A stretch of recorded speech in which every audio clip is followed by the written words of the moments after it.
Paul Snabel a 28 ans. C'est bientôt Noël et il fait la fête avec des amis.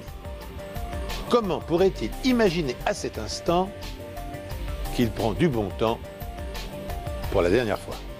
Il n'y avait pas de corps, pas de scène de crime. Des éléments essentiels dans une affaire de meurtre. Elle n'était pas très coopérative et n'avait pas l'intention de parler. Elle voulait lui donner une leçon. Il était bien plus impliqué qu'il ne le laissait entendre. Je me suis dit que si sa moto n'était plus là, c'est qu'il était parti. Et il lui a dit qu'elle nettoyait son arme et qu'elle n'hésiterait pas à s'en servir. Bonjour, soyez les bienvenus sur ce plateau et merci d'être fidèles aux enquêtes impossibles.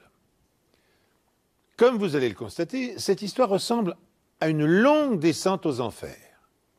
Elle commence dans la verdoyante campagne australienne et elle se termine devant la Cour suprême quand, au terme d'un procès retentissant, le procureur compare cette histoire à la scène la plus insoutenable du film Le Parrain. Une seule différence, cette fois, les personnages sont bien réels et les conséquences de leurs actes sont indélébiles. Je travaillais à l'accueil du commissariat quand Paul Friend est venu déclarer la disparition de Paul Snabel. Monsieur Friend m'a dit qu'il était allé à une petite fête avec lui la semaine passée, qu'ils avaient tous les deux beaucoup bu. Ensuite, Paul Snabel est parti et personne ne l'a jamais revu. Il connaissait Paul depuis 6 ans. Il m'a dit que c'était quelqu'un de bien et qu'il n'avait pas d'ennemis. Et qu'il était inquiet pour lui. La police apprend que la voiture de Paul Snabel est toujours devant chez lui, mais que sa moto a disparu. D'abord, j'ai cru qu'il était parti faire un tour en moto et qu'il n'était pas revenu. Je me suis dit qu'il était peut-être parti avec des amis, mais il n'était pas du genre à ne pas donner de nouvelles du tout. Le frère et la sœur sont très proches. Quelques mois plus tôt, Paul a conduit son unique sœur à l'hôtel pour son mariage. Ce jour-là, il était accompagné de Karen Randall. Ils étaient ensemble depuis 2 ans. C'était une relation assez houleuse qui cessait et reprenait. Et 2 mois avant, Paul avait agressé Karen, à qui il avait laissé un œil au beurre noir. C'est à la soirée organisée par Donna, la sœur de Karen, que le colocataire de Paul Snabel a vu celui-ci pour la dernière fois. Mais la police apprend qu'il a ensuite été vu chez Karen. Paul et Donna s'y sont rendus après la fête. Karen allait déménager, et donc elle faisait ses cartons, et Paul était censé l'aider. Mais au lieu de ça, Paul a continué à boire. Ce qui a vraiment agacé Karen, qui lui a demandé alors de partir. À 17h ce jour-là, il est parti avec sa moto et c'est la dernière fois qu'il a été vu vivant.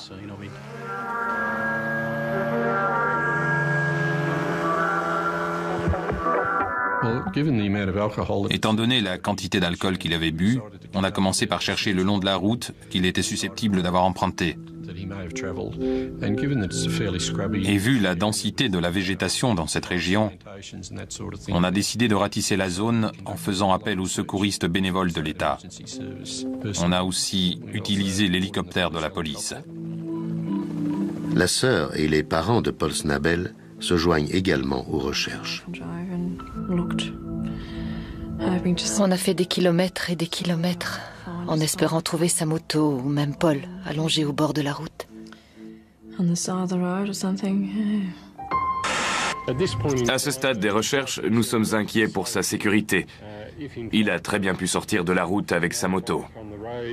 Sa disparition n'a été signalée que la semaine dernière parce que le colocataire de Snabel pensait qu'il était parti pour une virée de quelques jours à moto. Mais il a commencé à s'inquiéter quand son ami n'est pas venu chercher sa paix à son travail.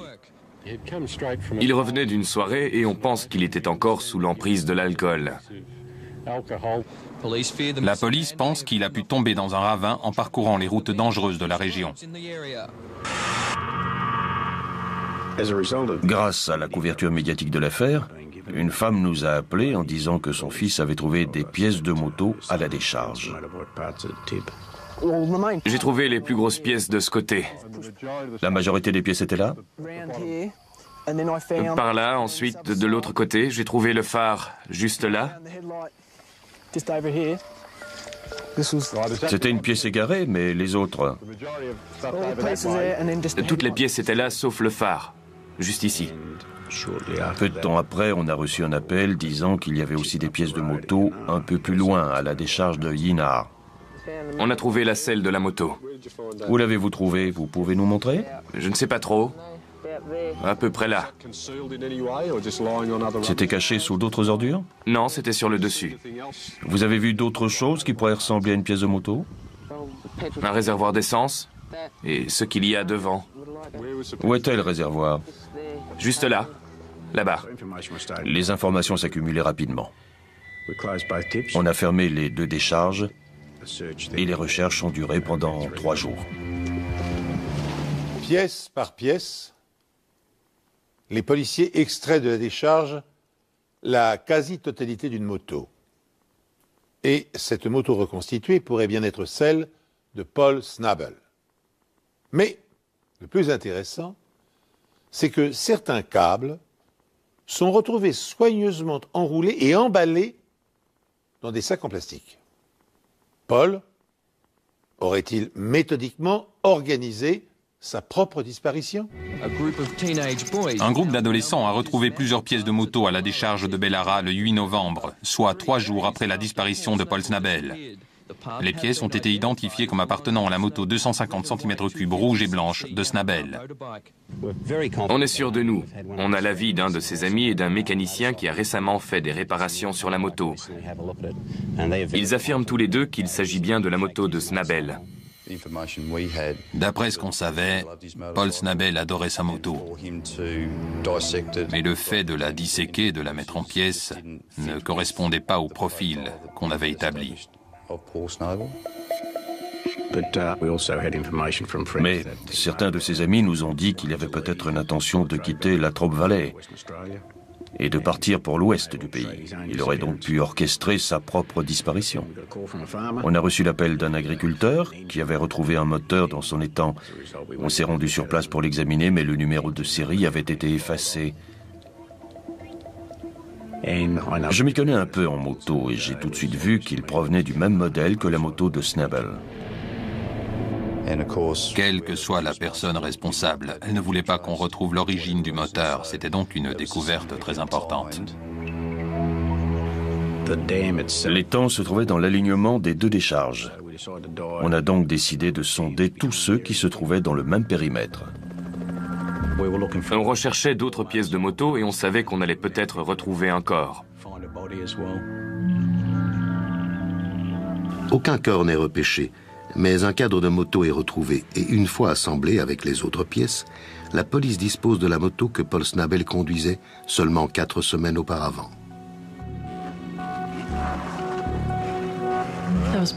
J'étais très inquiète pour lui. J'ai su qu'il s'était passé quelque chose de terrible. Et si sa moto n'était plus là, c'est qu'il était parti lui aussi. On ne pouvait pas encore parler de meurtre, c'était encore un cas de personne disparue. Il n'y avait pas de corps, pas de scène de crime, des éléments essentiels dans une affaire de meurtre. On s'est dit qu'il fallait inspecter le dernier endroit où il avait été vu. Et c'était chez Karen. On a obtenu un mandat pour essayer de trouver d'autres indices. On a regardé partout autour de la maison et malheureusement, on n'a rien trouvé qui puisse nous aider. On a interrogé Rona Hinney qui vivait avec Karen dans la maison de Merbu. Elle a confirmé l'histoire de Karen en nous disant que Paul était venu boire chez elle ce jour-là et qu'il était reparti vers 17h avec sa moto. Son histoire venait confirmer les déclarations de Karen et de Donna, rien qui nous permettait d'avancer.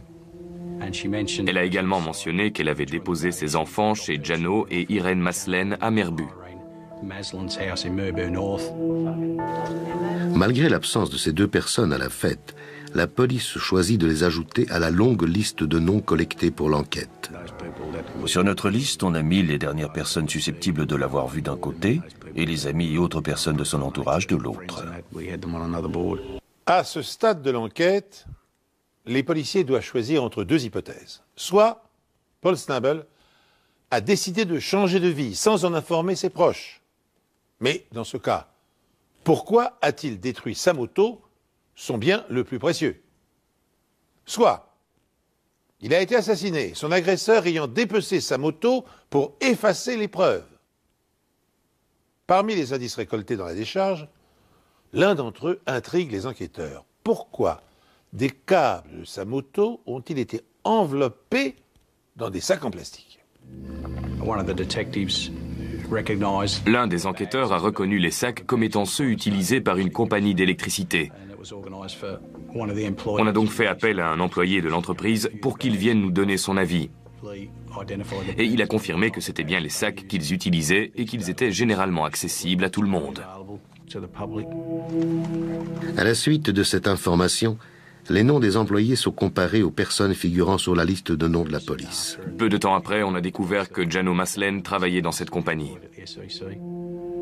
Jano Maslen fait partie des centaines de personnes qui travaillent à la compagnie d'électricité. Il n'a aucun casier judiciaire, mais sachant qu'Irène, sa femme, est une amie d'une connaissance de Paul, la police décide de leur rendre une petite visite. On a obtenu un mandat et on est allé chez Jano et Irène Maslen. On a parlé à Irène, qui nous a dit que la première fois qu'elle avait entendu parler de Paul Snabel et de sa disparition, c'était aux informations. Jano nous a dit que le jour de la disparition de Paul, le 5 novembre, il était chez lui en train de creuser un trou dans son jardin où ils allaient mettre une piscine. Ensuite, on a fouillé le garage et on a retrouvé des sacs plastiques provenant de la compagnie d'électricité, le même genre de sacs que ceux retrouvés dans la décharge. On a aussi remarqué qu'il y avait des câbles soigneusement enroulés et que ça ressemblait beaucoup à la façon dont les câbles retrouvés dans la décharge avaient été disposés dans les sacs. Tout était parfaitement rangé, et pour un garage, c'était impeccable. Le seul endroit où on a retrouvé des résidus, c'était dans une faille par terre. J'ai prélevé la poussière qui s'était accumulée dans les failles, et j'ai trouvé des fragments de métaux et de la peinture rouge. Sur l'établi, on a aussi trouvé une lime sur laquelle il y avait de la peinture, de la même couleur que les pièces de moto et identique à celle que j'ai retrouvée dans les failles, sur le sol. On a confié tout ce qu'on avait trouvé au labo pour voir s'il y avait un lien avec les pièces de moto retrouvées à la décharge et dans les temps.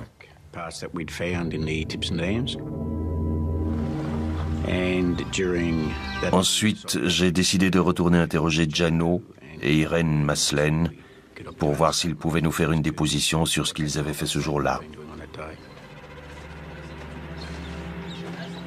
Quand la police arrive, Jano n'est plus le même homme. Alors qu'il s'était montré plutôt coopératif la première fois, il dit à la police que sa femme et lui ne feront aucune déclaration.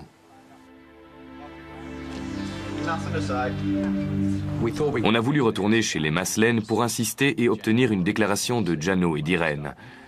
Quand on est arrivé, il n'y avait personne.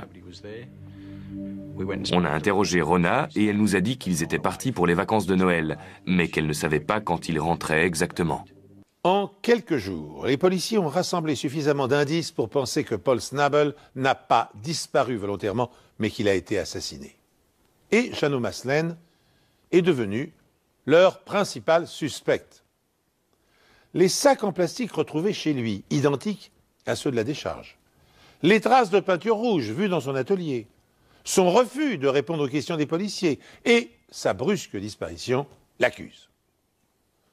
Tandis que les Maslen sont activement recherchés, les enquêteurs apprennent que Karen, l'ex-petite amie de Paul, vient d'être admise dans une clinique pour soigner un état dépressif. La jeune femme a-t-elle cédé à la pression?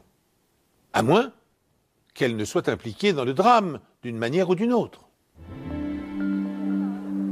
La relation entre Karen Randall et Paul Snabel a toujours été mouvementée. Au moment de sa disparition, ils ne vivent plus ensemble. Karen est pourtant l'une des dernières personnes à l'avoir vue.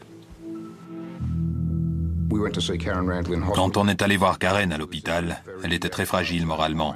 On ne croyait pas à son implication dans la disparition de Paul, mais on sentait qu'elle en savait plus que ce qu'elle voulait bien nous dire. Quand on a interrogé Karen, on lui a parlé des progrès de l'enquête.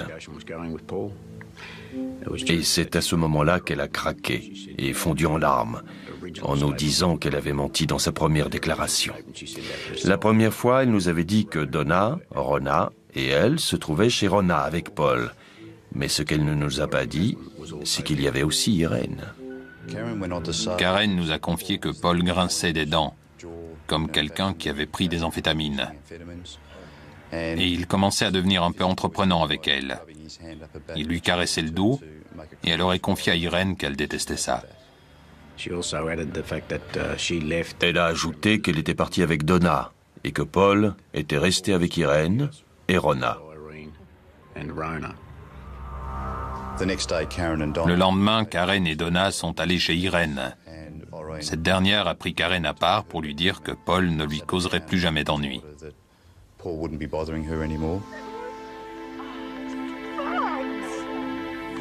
Elle s'est effondrée et s'est mise à pleurer. Irène lui a dit qu'elle devait se contrôler, sans quoi elle risquait d'avoir des problèmes. Après cela, elle a compris que Paul avait été assassiné. La police interroge Donna qui confirme les dires de sa sœur, tout en ajoutant quelques détails. Elle nous a dit que sa déclaration, celle de Karen et de Rona, avait été concoctée par Irène Maslène, qui les influençait dans tout ce qu'elle devait dire à la police. Et quelques jours plus tard, la police apprend que Donna a reçu une visite nocturne.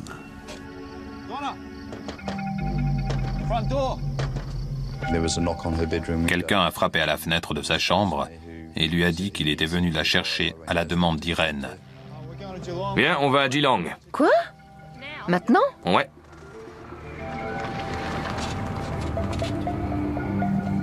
Lorsqu'elle arrive à la maison de vacances d'Irène, elle est conduite à l'écart. Rona Hine est présente elle aussi. Apparemment, Irène Maslène avait peur que quelqu'un révèle des choses à la police. Irène avait peur que Karen dise quelque chose et a demandé à Donna de s'occuper de l'affaire Terre. Et tu vas aussi le dire à ta petite sœur, Karen. Il faut absolument que tu te taises. Je comprends. Et elle a dit à Donna qu'elle nettoyait son arme.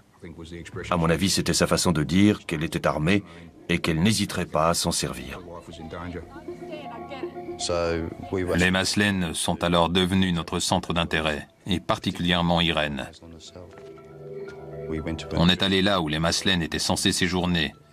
On a frappé à la porte et c'est un certain Ian Gillen qui nous a ouvert. Il nous a dit que les Maslène étaient bienvenus ici, mais qu'on les avait manqués parce qu'ils étaient partis la veille. Grâce à ces informations, les policiers entrevoient l'ombre d'une conspiration. Sous l'autorité d'Irène Maslène, les amis de Karen se sont-elles coalisés pour éliminer Paul? Pour en avoir confirmation et déterminer le rôle joué par chacun, les enquêteurs interrogent Donna, la jeune sœur de Karen. Sans doute pour alléger sa conscience, cette dernière raconte alors ce qui s'est réellement passé le jour où elle a emmené Paul dans la maison isolée qu'occupaient Karen et Rona. J'étais sur le canapé et je crois que Karen était sur le lit de Rona. Je les ai entendus parler. Elle voulait faire une injection d'amphétamine à Paul. Qui disait ça? Rona et Irène. Finalement, elles ont réussi à le convaincre. Ils étaient là dans la cuisine. Et quand j'ai rouvert les yeux, ils n'étaient plus là. Et puis, je les ai vus ressortir de la salle de bain. Irène Maslène a confirmé plus tard qu'elle lui avait fait une injection, mais que c'était un mélange d'amphétamine et de solution acide. Et elle m'a dit, Sors d'ici parce qu'il va tomber. Et si tu veux pas voir ça, il vaut mieux que tu partes. Ou quelque chose comme ça. Elle s'attendait à ce qu'il s'écroule dès qu'elle lui aurait injecté le produit. Et à ce moment-là, Karen et Donna sont partis.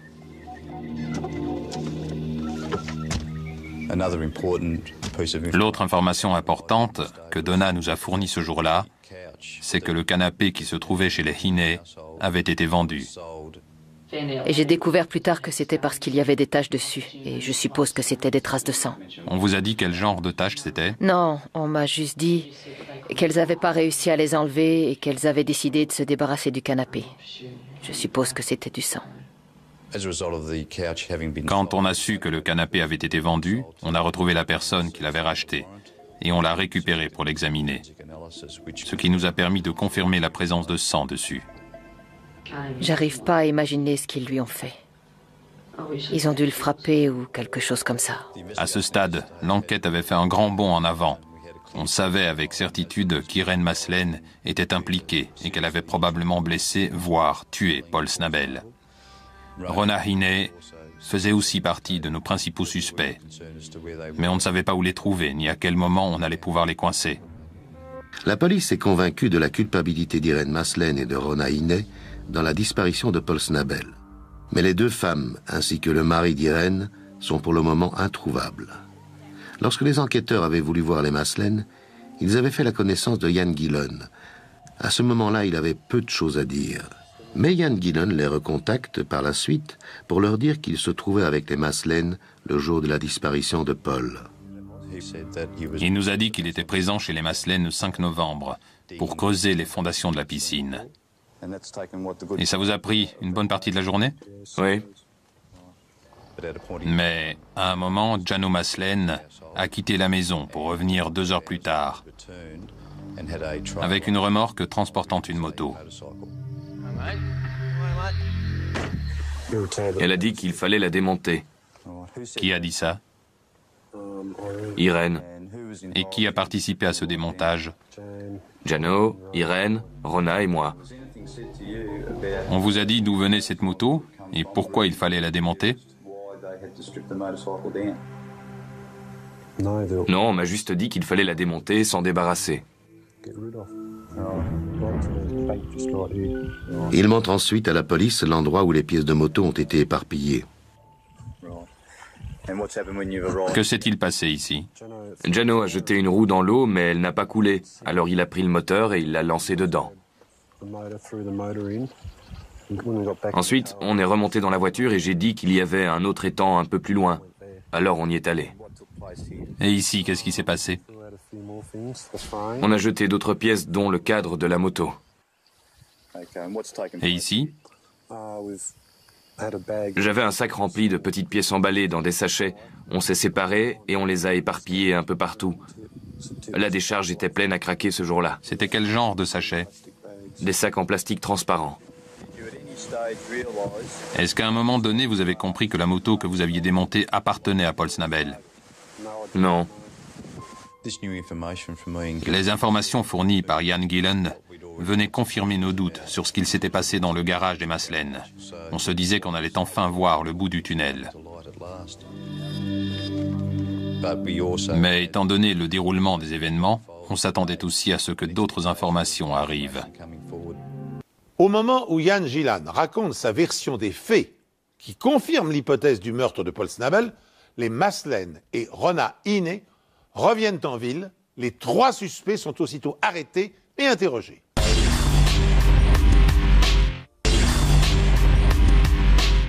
Au moment où Ian Gillen raconte sa version des faits qui confirme l'hypothèse du meurtre de Paul Snabel, les Maslen et Rona Hine reviennent en ville. Les 3 suspects sont aussitôt arrêtés et interrogés. En commençant par Irene qui apparaît comme l'instigatrice du traquenard.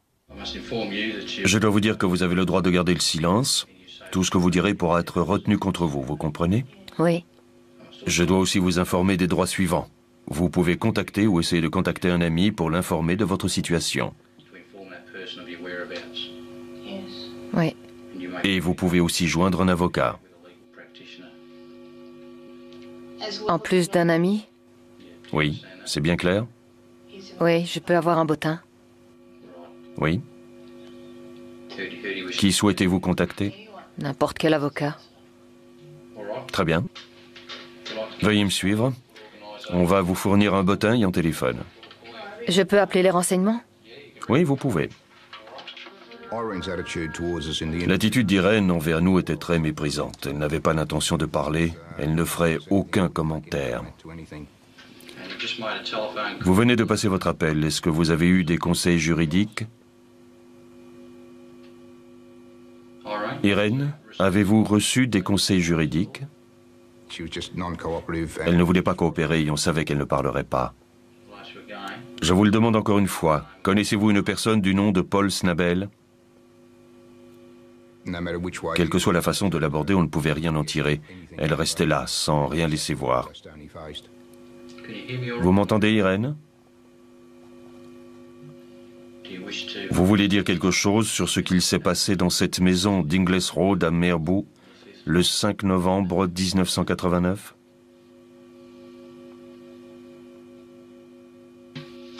Irène, vous êtes en état d'arrestation pour le meurtre de Paul Snabel le 5 novembre 1989.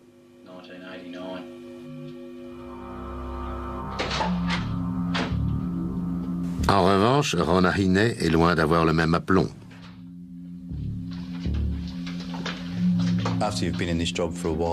À force de faire ce travail, vous commencez à avoir l'habitude d'interpréter le langage du corps et de lire dans le comportement des gens.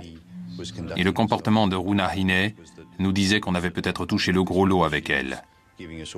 On voyait très bien qu'elle était inquiète parce qu'elle ne savait pas ce qu'on savait sur cette histoire et sur son implication dans le meurtre de Paul Snabel. Vous connaissez un certain Paul Snabel? Oui.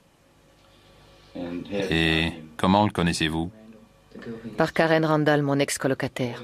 Concernant le 5 novembre, vous vous souvenez de ceux qui sont venus chez vous? Oui. C'était qui? Donna et Paul. Et que s'est-il passé quand Donna et Paul sont arrivés? On a bu un café.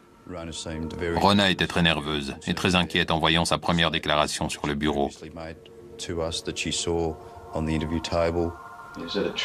Cette déclaration est-elle exacte? Je n'ai pas de commentaire à faire dessus. Pas de commentaire. Non. Et est-ce qu'il y a une raison pour que vous ne vouliez pas faire de commentaire sur la déclaration que vous avez faite à la police? Non, pas vraiment. Peu de temps après cet interrogatoire, Rona est venue parler à l'inspecteur John Rawlinson et à moi-même pour nous dire que Ian Gillan était bien plus impliqué qu'il ne nous l'avait laissé entendre. Après des mois de mystère autour de la disparition de Paul Snabel, Irène Mazelen, son mari Ian Alfred et leur amie Rona Hine ont été arrêtés la nuit dernière pour meurtre. Interrogé peu de temps après son arrestation, Rona Hine, l'ex-colocataire de Karen, décide qu'elle ne paiera pas seule pour le meurtre de Snabel. Elle désigne alors un conspirateur qui ne figurait pas jusqu'à présent sur la liste des suspects. Ian était à la porte avec une batte de baseball. Rona déclare à la police que Ian Gillan n'a pas uniquement participé au démontage de la moto et à la dissimulation des pièces dans les décharges locales. J'aimerais parler avec vous du meurtre de Paul Joseph Snabel. Vous connaissez Paul Snabel? Oui. Comment le connaissez-vous? Je l'ai rencontré le 5 novembre chez Rona. Dans le canapé, il y avait un homme que je ne connaissais pas. On me l'a présenté. Il s'appelait Paul Snabel. Rona nous a proposé un verre qu'on a accepté. Et puis Rona et Irène sont allés dans la cuisine. Je les ai suivis et Irène a dit « Cet homme doit partir, Yann. Tu veux bien l'assommer pour moi ?» Je ne savais pas comment le prendre.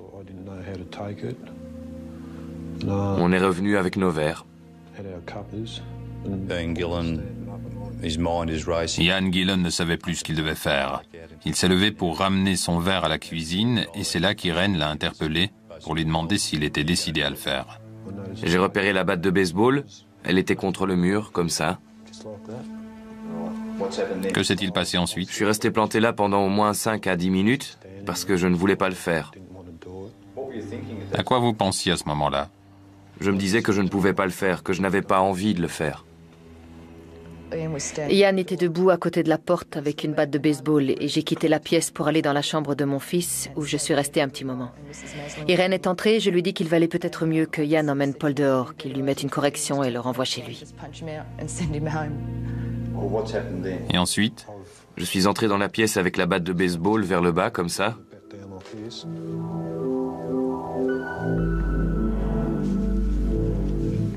Et je l'ai frappé comme ça. Et quand j'étais dans la chambre, j'ai entendu comme un bruit sourd. À quel niveau l'avez-vous touché? Sur le côté de la tête, ici. Sur cette zone? Oui. J'ai trouvé ça bizarre que Ian n'ait pas hésité à frapper Paul Snabel avec une batte de baseball alors qu'il le connaissait depuis seulement 30 minutes. On aurait dit qu'il avait très peur d'Irène. Et puis des tas de choses m'ont traversé l'esprit. Je me suis dit que si je le faisais pas, ça pourrait être moi le prochain. Il fallait que je le fasse. Dans quel état était-il après le choc? Il s'est affaissé sur le côté de la chaise et du sang a coulé sur le tapis. Montrez-moi à quel endroit le sang coulait. À peu près là. Comme il n'y avait pas de tache apparente, on a soulevé la moquette et en dessous, il y avait ce qui pouvait être du sang. On a tout de même fait un test qui a confirmé qu'il s'agissait bien de sang. Et en regardant d'un peu plus près les chaises du salon, on a retrouvé une autre tache sur l'un des accoudoirs. Le sang est humain, mais en 1990, en l'absence de test ADN, il est impossible de savoir s'il s'agit de celui de Paul Snabel. Mais cet indice prouvait que le meurtre avait bien eu lieu dans cette partie de la maison.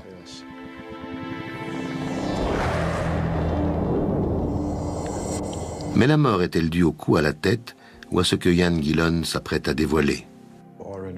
Irène et Rona sont entrés avec la seringue. Rona tenait la seringue. Et j'étais censée enfoncer une aiguille dans le bras de Paul, mais je pouvais pas le faire parce que j'étais trop nerveuse. Elles ont essayé de lui faire une injection dans le bras. Il était toujours assis sur sa chaise? Il était toujours assis, mais elles n'arrivaient pas à lui planter l'aiguille.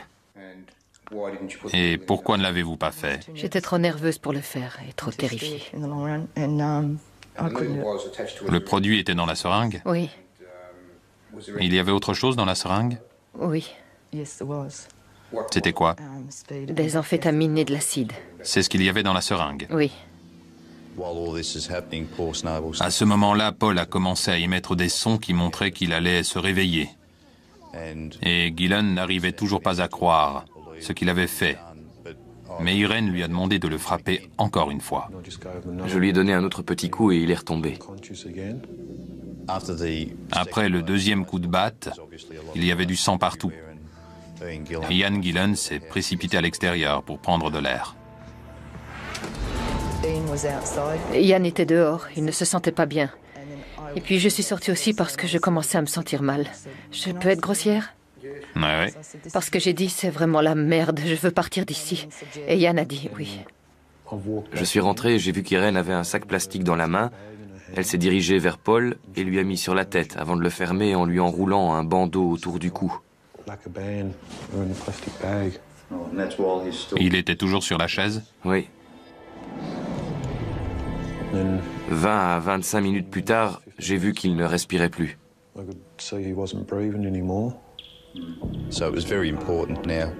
À ce stade, il fallait qu'on retrouve le corps pour confirmer cette version et déterminer la cause de la mort. Déterminé à aller jusqu'au bout dans sa confession, Rona Hiney parle de ce qu'Irène et elle ont fait du corps. On a roulé jusqu'à un endroit appelé Shady Creek, mais je n'y étais jamais à l'avant. Et c'est là que vous avez trouvé le bon endroit. Oui, on a roulé quelque temps. Le corps de Paul était dans la voiture? Oui. Où? Sur la banquette arrière. Vous l'aviez couvert? Je crois que c'était une bâche. Et comment vous l'avez sorti de la voiture? Irène m'a demandé de l'aider, alors je me suis approchée, mais je me sentais pas bien. Alors je suis revenue près de la voiture où je suis restée quelques minutes. Il y avait des branches et je n'ai pas vraiment vu ce qu'il s'était passé après ça.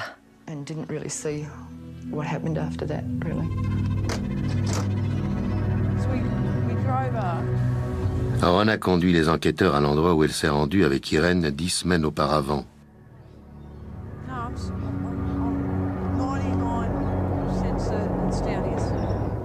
Avouez que cette scène de crime est proprement hallucinante. 4 jeunes femmes ont attiré dans un piège l'ex-fiancé de l'une d'entre elles avec l'intention de le tuer de sang-froid. Un garçon, Ian Gillan, qui n'a jamais vu la future victime auparavant, s'est joint à la bande. Puis, méthodiquement, avec un cynisme inconcevable, les comploteurs s'acharnent à mettre en œuvre leur plan diabolique, en injectant tout d'abord dans les veines de Snabel un mélange d'amphétamine et d'acide, puis en le frappant à la tête à 2 reprises avec une batte de baseball. Mais les coups ne l'achèvent pas. Et comme ce n'est toujours pas suffisant, Irène Maslen l'étouffe avec un sac en plastique. Excepté les cinéastes spécialisés dans les films d'horreur, qui pourrait imaginer infliger un tel châtiment à un innocent? Rona est incapable d'indiquer aux policiers où le corps de Paul a été déposé. Son témoignage et celui de Ian Gillan permettent néanmoins d'établir le mobile du meurtre. Et en découvrant la vérité, les enquêteurs sont sous le choc. Ian Gillan a avoué que Paul avait été tué. Et je l'ai frappé comme ça. Et il en a également donné la raison. On a aussi vu Irène dans ce garage. Ouais. Elle avait un récipient et une seringue à la main. Je lui ai demandé ce qu'elle faisait et elle m'a dit qu'elle la remplissait. Elle m'a dit que Paul devait mourir parce qu'il frappait tout le temps Karen, mais que Karen était trop effrayée pour le dire à la police. Il fallait qu'il meure avant de la tuer. Une déclaration confirmée par Rona. Mais les 2 femmes ne sont pas les seules à avoir préparé ce meurtre. Vous en avez parlé avant, je suppose. 2 jours. 2 jours. Et quand vous en avez parlé, qui était présent? Irène et moi, Donna et Karen. Donc elle savait ce qui allait se passer. Oui. Et vous étiez toutes d'accord sur le fait qu'il devait mourir. Oui. J'étais choqué par cette information parce que Karen et Donna nous avaient beaucoup aidés dans notre enquête. Et de témoins majeurs, elles sont devenues les principaux suspects. À partir de là, on devait les considérer comme des membres de la conspiration. Il fallait donc qu'on les interroge. On a eu une discussion au sujet de Paul. Irène voulait s'en charger. Elle voulait lui donner une leçon. Irène ne l'aimait pas. Elle ne l'aimait vraiment pas. Rona n'avait rien contre lui, mais après... Y avait-il une raison pour qu'Irène ne l'aime pas? Je crois que c'est parce qu'elle m'a vue avec un œil au beurre noir. Elle ne l'avait pas souvent rencontré et elle ne le connaissait pas vraiment. Mais elle a juste dit qu'elle voulait s'en débarrasser. Mais ça voulait dire quoi d'après vous? S'en débarrasser, je suppose qu'elle parlait de le tuer. On a découvert que tout le monde avait un rôle à jouer. J'étais censée l'amener à la maison de Merbou. Karen était censée l'attirer là-bas. On s'est dit que je serais la mieux placée pour l'attirer là-bas parce qu'il ferait ce que je lui demanderais de faire. Donna a donc organisé une petite fête et a invité Paul. Et pendant qu'il s'y trouvait, Karen l'a appelé pour l'inviter à venir chez elle. Donna a conduit Paul à la maison de Merbou et Irène et Rona étaient là. Leur rôle était de faire une injection d'acide à Paul, ce qui devait le tuer.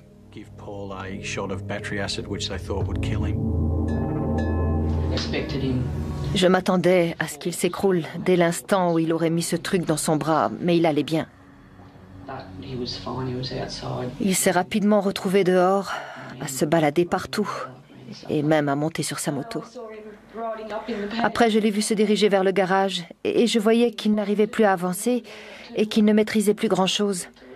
Alors je suis rentrée et j'ai demandé à Rona ses clés de voiture parce que je voulais partir. Je tremblais. J'étais anéantie, je ne savais plus quoi faire. C'est à ce moment-là que Karen et Donna sont partis. Et quand elle a vu que l'injection ne faisait pas effet, Irene a fait appel à Ian pour frapper Paul avec une batte de baseball. Et comme il était encore en vie, Irene est intervenue en lui mettant un sac plastique sur la tête pour l'achever. Même si Paul était encore en vie au moment où Karen et Donna ont quitté la maison, elles ne pouvaient pas ignorer le sort qui l'attendait. Et elles n'ont rien tenté pour empêcher que le massacre se produise. Elles sont donc accusées de complicité de meurtre. Je ne pensais pas que ça allait vraiment arriver. Je suppose qu'après avoir entendu parler de l'acide, vous saviez ce qui arriverait à la personne à qui on injecterait ce produit. Je savais qu'elles en parlaient. Je savais que l'acide pouvait tuer. Et vous avez contacté Paul?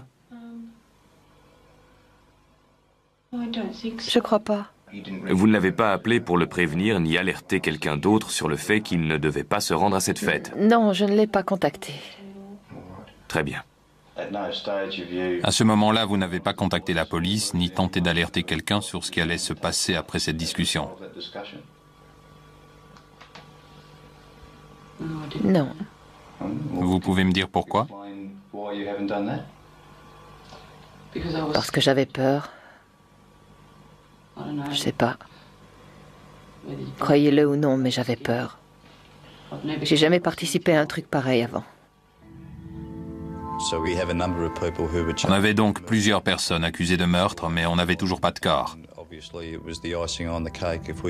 Et bien sûr, il fallait absolument qu'on le retrouve pour rassembler les preuves scientifiques nécessaires pour confirmer la version des événements.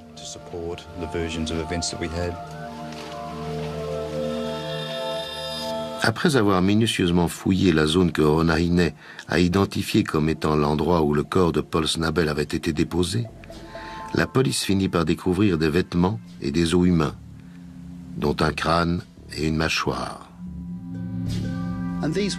C'était une découverte très importante parce que c'est grâce au crâne et à la mâchoire qu'on peut identifier une victime. On a procédé à un examen dentaire approfondi et les dents retrouvées sur la mâchoire supérieure et inférieure correspondaient à celles de Paul Snabel. Le crâne de Paul permet de prouver d'autres éléments. En examinant le crâne, on a découvert que sur le côté gauche de la tête, il y avait d'importantes fractures parcourant toute la moitié du crâne. Et les caractéristiques de ces fractures indiquaient qu'il avait reçu plusieurs coups d'une incroyable violence sur la tête. De pareils coups sont susceptibles de provoquer une perte de conscience immédiate, si ce n'est la mort. La découverte des preuves ne s'arrête pas là. Là où on a trouvé les restes humains, on a aussi retrouvé un sac plastique, ce qui confirmait ce qu'on nous avait dit sur le fait qu'Irene l'avait étouffé en lui mettant un sac sur la tête. C'était une pièce à conviction très importante. Il y avait aussi un tronc qui portait des traces de peinture. Et Rona Hine nous a dit avoir heurté un arbre en faisant demi-tour avec sa voiture. Alors, quand on a retrouvé ce tronc avec cette peinture, ça a été un élément de premier ordre pour faire le lien entre la voiture des Maslènes et la présence de ce véhicule à l'endroit où le corps avait été retrouvé. Quand je suis arrivé sur les lieux ce jour-là, j'étais très satisfait. Je savais qu'on avait suffisamment de preuves pour résoudre cette affaire. Les premières procédures ont été lancées contre Donna et Karen Randall, Ian Gillen et Rona Hine. La quantité de preuves qu'on avait réussi à accumuler au cours de l'enquête engageait davantage leur culpabilité que celle des Maslènes. Rona, Donna, Karen sont condamnées pour meurtre. Toutes les trois font appel du jugement. Celui de Rona est rejeté. Et la sentence est confirmée. Elle passera 10 années en prison. Les sœurs ont droit à un deuxième jugement. Elles sont déclarées coupables de tentative de meurtre et passeront 2 ans derrière les barreaux. Ian Gillan a été condamné pour homicide involontaire. Son cas n'a pas été traité de la même façon du fait qu'il n'était pas présent le jour de cette discussion. Il n'avait pas prémédité le meurtre de Paul Snabel. De plus, on n'a pas pu établir que son geste avait été la cause de la mort, étant donné la participation des autres accusés. Après la condamnation de Rona, de Ian et des sœurs Handal, on a utilisé les témoignages des 4 accusés pour prouver la culpabilité des Maslen. Finalement, Irene Maslen décide de plaider coupable pour le meurtre de Paul Snabel. Elle passera 10 années en prison. Son mari est acquitté. J'ai du mal à savoir quel a été le véritable mobile du meurtre de Paul Snabel. On nous a dit des tas de choses. On nous a donné des informations au compte-gouttes. On nous a menti et à la fin de la journée, on avait une hypothèse assez claire sur la question. Mais quant à savoir si c'est la véritable raison, on ne pourra jamais en être sûr. On n'avait qu'1 an d'écart. On était assez proches. Et il a toujours aimé prendre soin de sa petite sœur. Il n'oubliait jamais de m'offrir des cadeaux pour mon anniversaire et pour Noël. Il me chouchoutait et me disait souvent qu'il m'aimait. Il était toujours joyeux et très protecteur. Son meurtre est une vraie tragédie. Je n'arrive toujours pas à croire qu'ils aient pu faire ça.